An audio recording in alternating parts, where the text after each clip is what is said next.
नमस्कार, आप देख रहे हैं शाइनिंग इंडिया। मैं अक्सर जितेंद्र शुक्ला। पंजाब में प्रधानमंत्री नरेंद्र मोदी की सुरक्षा में जो चूक हुई उसको लेकर पूरे देश का जो सिख समाज है वो गुस्से में है।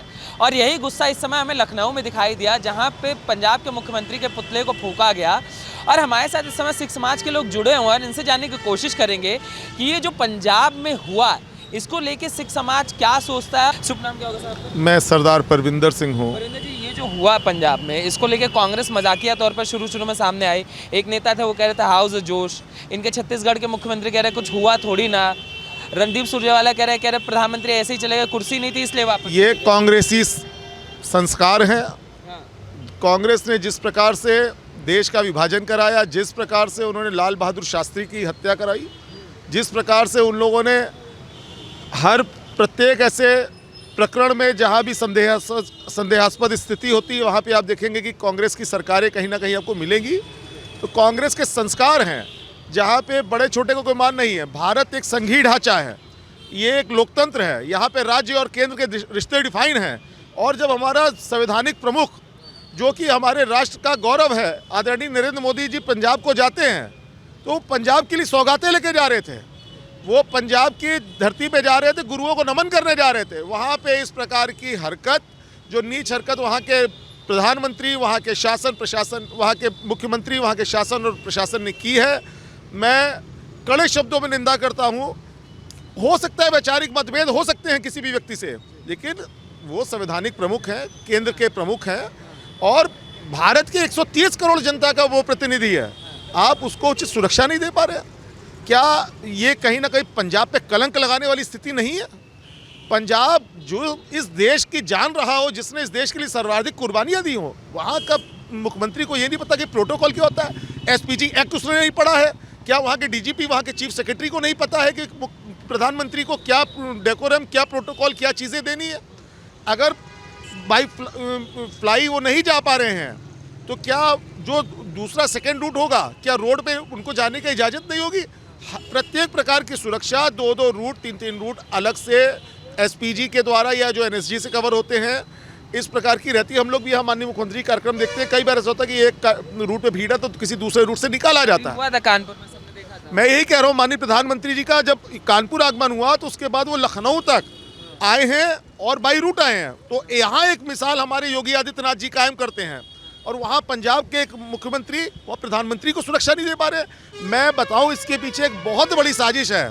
साजिश ये है कि एक ममता बनर्जी वहाँ पे केंद्रीय मंत्रियों के काफिले में हमला करवाती हैं और चुनावों में ये दिखाती हैं कि मैं कितनी अहंकारी हूँ। ये एनार्की जो है वही पंजाब में पुनरावृत्ति की जाती है और मुझे तो कहीं ना कहीं इस पर ISI और पाकिस्तान का बहुत बड़ा हाथ लगता है, क्योंकि जिस पंजाब कांग्रेस का अध्यक्ष ही पाकिस्तान परस्त होगा तो हमें कतई उम्मीद नहीं कर सकते कि वो इस देश के लिए वफादार होगा या इस देश के लिए अच्छा सोचते होंगे।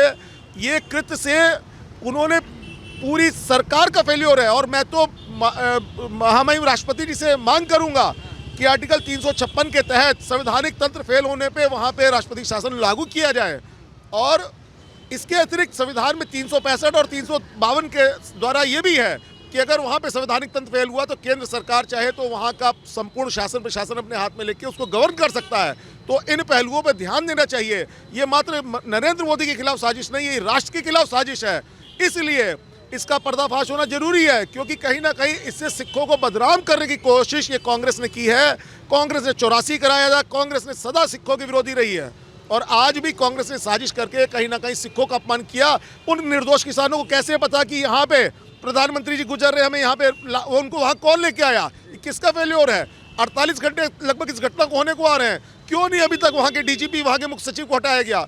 क्यों नहीं उनके खिलाफ अप्रोप्रिएट एक्शन लिए गए? बहुत ही सोचनीय विषय है और मैं महामहिम राष्ट्रपति जी से निश्चित तौर पर डिमांड करता हूँ कि 356 के तहत वहाँ राष्ट्रपति शासन तत्काल लागू किया जाए। सर, मगर ये जो चीज़ें हुई हैं, ये किस तरीके की घटनाक्रम को पेश करने की कोशिश हो रही है कि अब देश में जहाँ अगर भाजपा की सरकार नहीं, क्योंकि ये देश के प्रधानमंत्री है सर, ये क्या है? अगर आप पंजाब में जाएंगे तो आप नहीं घुस सकते, आप बंगाल में जाएंगे तो आप नहीं घुस सकते, आप केरल में, क्या प्रधानमंत्री को वीज़ा लेना पड़ेगा? मैंने इसी चीज़ को बताया कि जब हम संविधान में राष्ट्र को पढ़ते हैं तो यहाँ संघीय ढांचे की परिकल्पना की गई है और राज्य सरकारें और केंद्र सरकारें आपस में सामंजस्य बना के चलती हैं। राज्य के पास जो वहाँ की पुलिस, वहाँ की ज़मीन, वहाँ का गृह का अलग डिपार्टमेंट है, केंद्र के पास अर्धसैनिक बल और राष्ट्रीय बलों की वो है। लेकिन ये पहली बार आज़ादी के बाद मेरे ख्याल से पहला एक ऐसा वाक़या हुआ होगा कि जब किसी भी प्रधानमंत्री को इस प्रकार से रोका जाना, ये निश्चित तौर पे शर्म का विषय है। और ये यहाँ नहीं, विश्व पटल में भारत की बदनामी कराने का विषय है और इसकी छवि को खतरा हुआ। मैं तो कहूँगा पंजाब सरकार के खिलाफ इस पर मुकदमा और देशद्रोह का 124A IPC के तहत दर्ज होना चाहिए, ताकि एक नसीहत जाए और इसकी पुनरावृत्ति भविष्य में कोई ना कर सके। इसके नेता कह रहे हैं ये कुछ हुआ नहीं है, प्रधानमंत्री नौटंकी कर रहे हैं। छत्तीसगढ़ के मुख्यमंत्री कहते हैं कुछ हुआ थोड़ी ना था। रणदीप सुरजेवाला कहते हैं कुछ हुआ थोड़ी ना था। प्रधानमंत्री भी मतलब में नाटक कर रहे हैं। क्या हो गया था? 20 मिनट रुक गए। छत्तीसगढ़ के मुख्यमंत्री भूपेश बघेल रोज लखनऊ तथा उत्तर प्रदेश में भ्रमण करते हैं। प्रियंका गांधी, राहुल गांधी सबके दौरे यहाँ लगते हैं। अगर उत्तर प्रदेश की जनता ने कहीं ये चीज़ें करना शुरू कर दिया ना, तो इसका कहीं अंत नहीं होगा। इसलिए मैं चेतावनी देना चाहता हूँ, वो करिए व्यवहार जो स्वयं के लिए अपेक्षित हो। ऐसा व्यवहार ना करिए जो कल आपके लिए लोग कहें तो आपको असहज स्थिति का सामना करना पड़े। निश्चित तौर पे जो उन्होंने किया वो निंदनीय कृत्य है। स्वयं उनको माफ़ी मांगनी चाहिए और तत्काल वहाँ पे 356 लागू होना चाहिए। राष्ट्रपति शासन के अतिरिक्त पंजाब में जो चुनाव है, मुझे नहीं लगता कि कांग्रेस की इस प्रकार की हरकत को देखते हुए कि वहाँ पे शांतिपूर्ण अथवा निष्पक्ष चुनाव या पारदर्शी चुनाव होने की कोई गुंजाइश बाकी है। वहाँ पे तत्काल राष्ट्रपति शासन लागू किया जाना चाहिए। इससे पहले सिख फॉर जस्टिस का एक वीडियो सामने आया था, जिसमें उन्होंने कहते हुए नजर आया कि जो काफिले को रोकेगा, जो काफिले को वापस करेगा, उसको $1 लाख दिया जाएगा। उन्होंने इंदिरा गांधी की जो डेथ हुई थी उसको भी उन्होंने मेंशन किया उसके अंदर, और वो कहते हुए नजर आया कि पंजाब की आज़ादी की तरफ पहला कदम। देखिए, एक आध व्यक्ति कहीं कोई ना कोई, कहते हैं ना एक मछली सारे तालाब को गंदा करती है, तो सिख फॉर जस्टिस वगैरह ये जो एक आध व्यक्ति कोई अगर ऐसा है, ये संपूर्ण सिख समाज को प्रभावित करता है। हमारी कौम देशभक्त कौम रही है। हमारा राष्ट्रभक्ति, हमारा 123 फांसियों में से आज़ादी में 93 फांसी सिख माओं के बेटों ने दी हैं। तो हमारे इस गौरवमयी जो इतिहास है, इसको कलंकित करने का काम इस प्रकार के लोग करते हैं। इन लोग का समाज में कोई स्थान नहीं। मैं आपको बताने चाहता हूँ कि भारत का सिख युवा इन लोगों को कतई नहीं मानता। ये कनाडा, अमेरिका में बैठ के जो भी बकवास करते हैं करें। यहाँ पे हम लोग इस तिरंगा के साथ, इस भारत माँ के साथ, अपने प्रधानमंत्री के साथ हर कदम से कदम मिला के हैं। भारत के झंडे में जो तिरंगे में जो ऊपर केसरी निशान है वो सिखों की देन है और वहीं से लिया गया है। तो इसके लिए हम इस तिरंगे का अपमान और भारत का अपमान कतई बर्दाश्त नहीं करेंगे। मैं आज यहाँ से संपूर्ण ऐसे एंटी सोशल एलिमेंट्स को बता देना चाहता हूँ कि वो अपनी हद में रहें, ऐसा कोई काम ना करें जिससे देश का माहौल या आपसी सद्भाव खराब हो। वो कह रहे तिरंगा उठाने वाला दिल्ली से पंजाब नहीं आ पाएगा। हम लोग रोज अमृतसर साहब के दर्शन करने जाते हैं। वो कनाडा से यहाँ आ पाएंगे नहीं आ पाएंगे, वो अपनी खैर मनाएं। और ये जो चीज़ें सेट करी जा रही है, जैसे मैंने कहा कि कांग्रेस का ये तर्क है कि 20 मिनट रुक गए तो क्या हो गया, हाय तौबा काहे मचाई हुई है प्रधानमंत्री। देखिए, मैं पुनः कह रहा हूँ कि किसी भी व्यक्ति से मतभेद हो सकता है, लेकिन प्रधानमंत्री 130 करोड़ के हैं। आपने इस नीचता के हद पर उतर पाया है कि एक तो उनको सुरक्षा आपने प्रॉपर नहीं दी, उनके प्रोटोकॉल का पालन नहीं किया। चीफ सेक्रेटरी, डीजीपी और मुख्यमंत्री को उपलब्धता ना हो तो किसी अन्य मंत्री को जाना चाहिए, और वो उस समय उनके साथ नहीं थे और काफिले में आपने उनको अकेले छोड़ दिया। डीजीपी से पूछ के ही एसपीजी ने उस काफिला को उस रोड पे निकाला होगा, बिना एनओसी के तो नहीं निकाला होगा। तो उसके पश्चात इस तरह की चीज़ें हो रही, बजाय आपको शर्म आनी चाहिए। आपने कहीं ना कहीं खतरे में ढकेल दिया हमारे प्रधानमंत्री को, और उसके बाद आप कहते हैं कि क्या हो गया, 20 मिनट हो गए।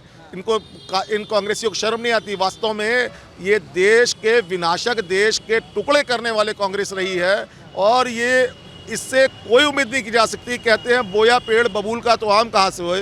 तो कांग्रेस और उनके युवराज और उनके बच्चे, उनकी पीढ़ी आने वाले समय देशद्रोही थे और देशद्रोही ही गिने जाएंगे। ये बड़े दुर्भाग्य की बात है कि आज़ादी के बाद कांग्रेस आई की नीतियों से, कि इनके साथ जो पार्टियां जुड़ी हैं हमेशा देश को तोड़ने की बातें इन्होंने की हैं। जो मोदी जी के साथ जो काफ़िला रोका गया है, इसकी हम लोग बहुत भर्त्सना करते हैं। ये बहुत दुर्भाग्यपूर्ण रहा है, और ये हाउ जोश की जो बातें नेताजी कर रहे हैं, मैं उनसे निवेदन भी नहीं कहना चाहता, क्योंकि ये वर्ड भी इनके लिए यूज़ करने वाला नहीं है। जो आप मर्यादित भाषा का जो यूज़ कर रहे हैं, इनको नहीं करनी चाहिए, क्योंकि हमारा जो संघीय ढांचा है, प्रधानमंत्री सभी लोगों से चुन के जाते हैं संसद में, तो इस तरह की भाषा नहीं यूज़ करनी चाहिए। इसके लिए इनका मैं विरोध करता हूं, और ये भर्त्सना करता हूं इन सब की कि इनको इस तरह की भाषा प्रधानमंत्री के लिए नहीं इस्तेमाल करनी चाहिए। कह रहे हैं कि प्रधानमंत्री 20 मिनट रुक ही तो गए, क्या हो गया, कुछ हुआ थोड़ी ना। ये बड़ी शर्मनाक घटना है कि इस तरह के वर्ड जो आदमी ये वक्तव्य दे रहे हैं, प्रधानमंत्री रुकने का मतलब है उनकी सुरक्षा के में बहुत बड़ा क्वेश्चन मार्क लग जाना। ये बड़ा दुर्भाग्य है कि हमारे वहाँ की सरकार अपनी गलती करने के बावजूद भी नहीं मान रही। मैं समूह यहाँ की संगत, सिख संगत से अपील है मेरी, और समूह अपने भी मेरा वक्तव्य है कि राष्ट्रपति शासन वहाँ लगा देना चाहिए, क्योंकि प्रधानमंत्री जहाँ भी जाते हैं उनका अपना पूरा देश, पूरा क्षेत्र है। तो ये जो बातें हो रही हैं ये बड़ी सिख विरोधी हैं और सिखों को बदनाम करने के लिए सब बातें हो रही हैं। तो मैं कांग्रेसाई का भर्त्सना करता हूँ, विरोध करता हूँ। जो चीज़ें हो रही हैं लगातार लोग ये पूछ रहे हैं क्या ये सहयोग है या प्रयोग है जो चीज़ें हुई? ये जो भी चीज़ें हो रही हैं ये केवल सिख समुदाय को बदनाम करने वाली बातें हैं। मेरी समझ में ये आता है, जब से आप कांग्रेसाई का इतिहास उठा के देख लीजिए, जवाहरलाल नेहरू, इंदिरा गांधी और आज की डेट में ये जो भी काफ़िला रोका गया है, ये सब चीज़ें प्री प्लानिंग थी। ये अचानक से ये बातें नहीं हुई, काफ़िला रुकना साजिश थी। आप जब भी देखें यहाँ का कोई दुर्घटना होने के चांसेस होते हैं तो यहाँ का मुखिया जो कांग्रेसाई का रहता है, कांग्रेसाई पूरी बदनाम नहीं की, मैं एक परिवार की बात कर रहा हूँ, वहाँ का मुखिया गायब रहता है। अभी भी आप देख लीजिए, नानी की याद आने पे राहुल गांधी जी इटली में गए हैं, जबकि इतना सेंसिटिव टाइम है, इलेक्शन का टाइम है। इनके माता जी को, इनकी बेटी को अपनी माँ की याद नहीं आती, लेकिन नानी की याद पोते को ज़्यादा आती है। ये एक बारी भी नहीं गई। इसी तरह प्रियंका का भी यही हाल है, प्रियंका को अपनी नानी की याद नहीं आती, राहुल को याद आती है।